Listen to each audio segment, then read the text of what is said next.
Pop will kick off once again. Matt Kopp on his knees right near the football. He's a little bit out of your picture right now, but as Pop comes forward, you'll see Kopp.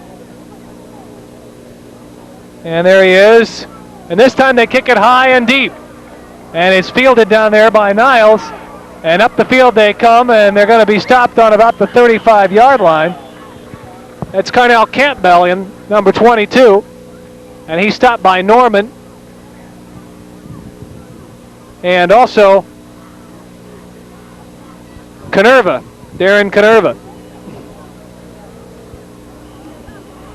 Well, if you're the Vikings, you've got to make something happen in a hurry. You trail 19-0, and the clock is moving with 8:46 to play. You think they'd open it up now, Joe. They're going to have to throw the ball a little bit. They're going to have to get a couple of touchdowns in a hurry to get back in this ball game. And they've got a new quarterback, James Becker, now playing QB for the Vikings, and he'll turn and hand off on a delay. And the Mustangs smell it out and quickly make the stop. But again, pickup. Again, Joe, the secondary help. Both Matt Kopp and Terry Martin were right in on that play. Ball carrier Maurice Miller, number 24, on the last carry.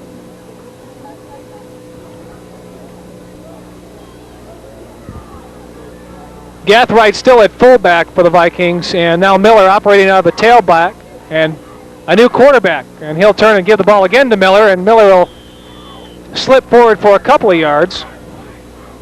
And we'll bring up a third down.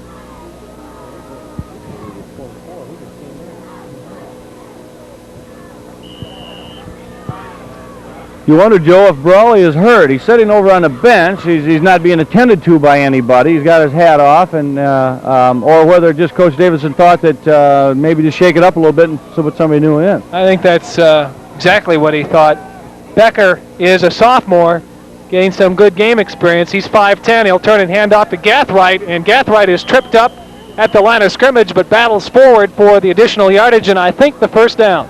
Boy, that's just second effort there. They had him wrapped up at the line of scrimmage, and he just struggled his way, and looks like he may have gotten the first down. And we'll have another measurement, I believe. Officials have called timeout, and they're checking it out right now. And here come the chains, which will give us a chance to tell you about James Becker, a 5'10" sophomore, 155-pounder. He was also kicking field goals and extra points before the game started in pregame, and if Niles ever gets on the board, he may attempt an extra point.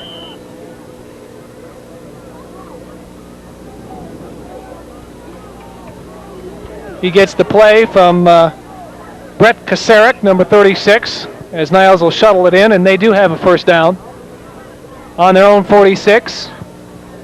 6:46 left to play, and the Mustangs up 19-zip. And here comes the blitz as the pass goes complete, and Bueller's going to make the stop, or Buller, but it looks like another first down. It was Bruce Eaton on that, wasn't it? 67? 67 or 87. Okay.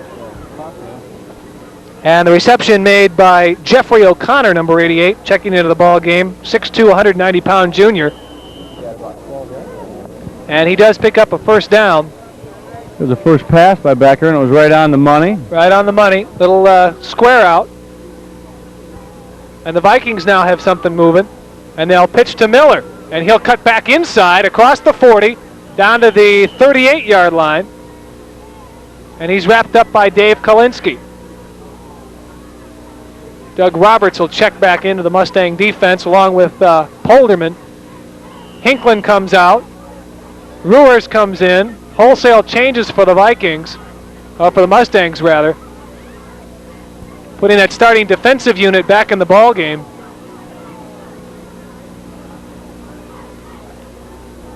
We'll do our best to tell you who's shuttling in and out here. It gets difficult towards the end of the ball game.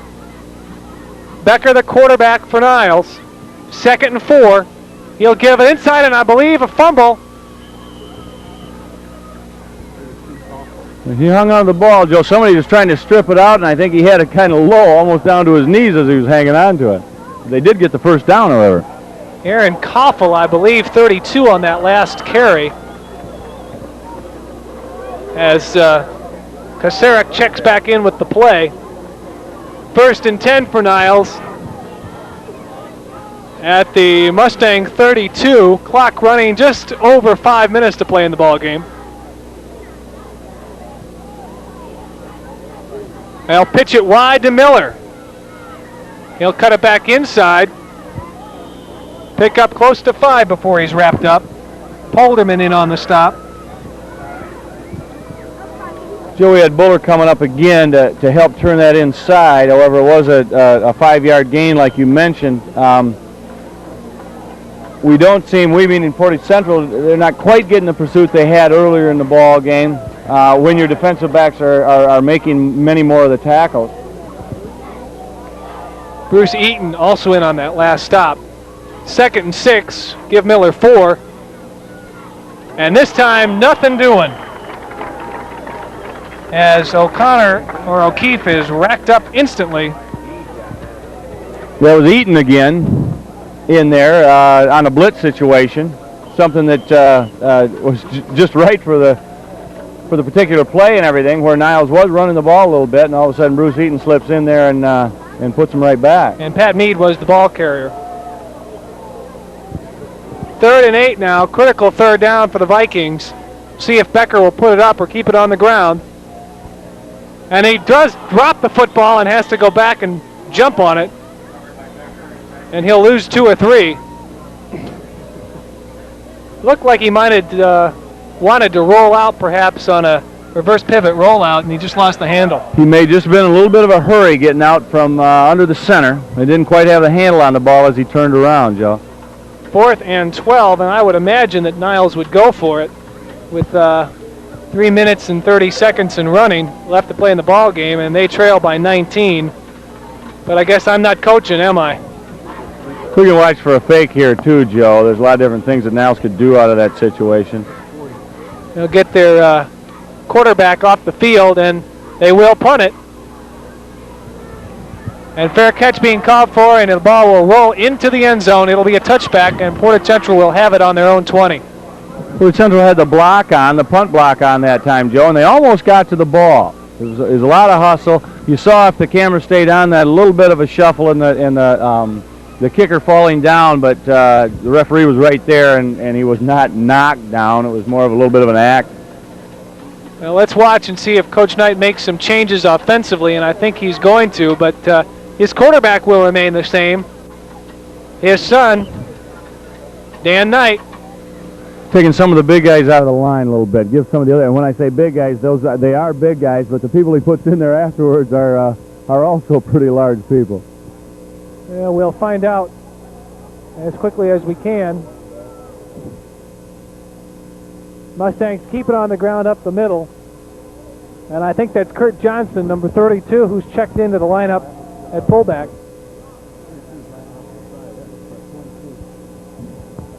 You got both Warren Bennett and Kurt Johnson in there, a pair of twos, 22 and 32.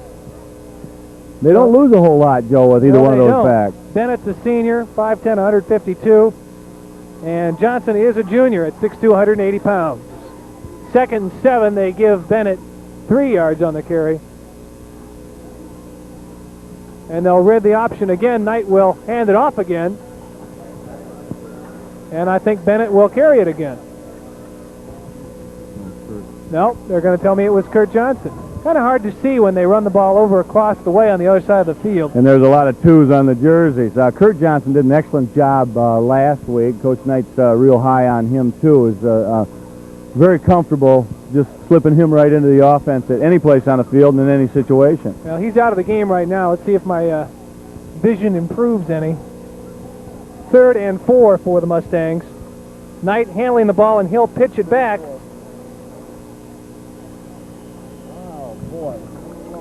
And that's Kevin Letcher, number 34.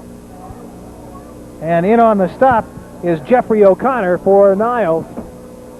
4th and 1 with a minute and a half to play. And I think we'll see the punting team.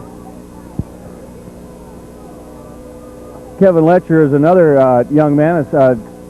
junior, built in the regular Mustang frame at about 6'3" and 174 pounds already as a junior. He's got a multitude of people that he can use, Joe. He's certainly not losing much. And Niles comes after this one that doesn't get it. A short kick, but high, and this one is not going to take a Mustang bounce. It bounces back forward towards the Mustang end zone. And so Niles will take over with 1:07 left to play. And depending on where they mark this, it'll be just around their 45-yard line. And a lot of new people into the game now for the Mustangs, the second or third team in, as Portage Central is going to wrap up its second win of the season by a score of, at least at this point, 19-0. Coach Knight's getting a lot of juniors in there, giving them some game experience. A lot of those kids and a lot of other seasons may be playing a lot more right now. It's just that his club has so much depth. And Becker finds the open receiver for a first down at the Mustang 40. And that's Elsey again, number 82. He's been the offensive star for Niles tonight. 1st and 10, 48 seconds left to play. Again, the clock stopped to move the chains. Niles out of the shotgun. The Mustangs in a prevent as Becker will run to his right and throw over the middle again to two people, and this ball is almost intercepted. A little bit of confusion, I think, by the Niles receivers as they were right next to each other. Well, they did, Joe. They had two people right in the same area, and in a situation like this where you're trying to get the ball down the field in a hurry, somebody made a mistake. Becker throws a good ball for a sophomore, though. Got some zip on it. He'll again be in the shotgun, and again he'll throw the ball down the middle. This one's tipped and intercepted. A great catch by Kopp. Oh, my. There's your tip drill right there. It was a great tip, and I didn't even notice who did that. Who made the tip? One of the linebackers, I think. Right, but Matt Kopp was right there to get the ball. Excellent concentration by Kopp as he was lunging forward and caught that ball up off the ground right near his shoe tops, and the Mustangs are going to call timeout. 32 seconds left, our score. Portage Central 19 and Niles nothing. And this will give me a chance to thank some of the people that have helped bring you this broadcast. Our director and producer tonight is Mr. Ed Neff. A fine congrats to him. Our camera operators, Luann Garber, Jennifer K. Cook, Krista Kehoe, and Carla Cooperdak. Our camera operators. Also thanks to our spotter, Bill Frakes, and he's also handling the stats chores tonight. And my partner, John Woodrow. Thank you, Joe. You've done an excellent job. Reminder that next week on Portage Cable Access, it'll be the annual crosstown affair between the Mustangs and the Huskies. And that will be a Husky home game. So we will not be in the booth. No, we won't, Joe, but we'll be watching it from someplace, I'm sure, around here. You better believe it. And I think Matt Kopp earned a chance to play quarterback after that fine interception. He does, and hands off inside to one of the many Mustang running backs. Right, that was Shane Springman, Joe. Another quick running junior that's... again, 170 pounds. Right, that's going to get a lot of playing time before he's done. 12 seconds, 11 seconds. This should be the last play of the ball game. Niles jumps off sides. That'll stop the clock and move the ball 5 yards further forward, close to the 40. 7 seconds left to play. The Mustangs are going to up their record to 2-0 on the season, while the Vikings will fall to 0-2.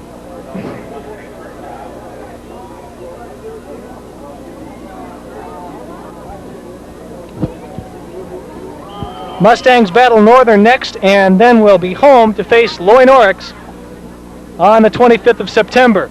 And again, the handoff inside, nothing fancy, and that's the ball game. Portage Central with an impressive second half, ups its 6-0 first half lead, up to a 19-0 victory. Coach Knight picks up win number 2 on the young season, his first conference win, while Coach Davidson's team falls to 0-2.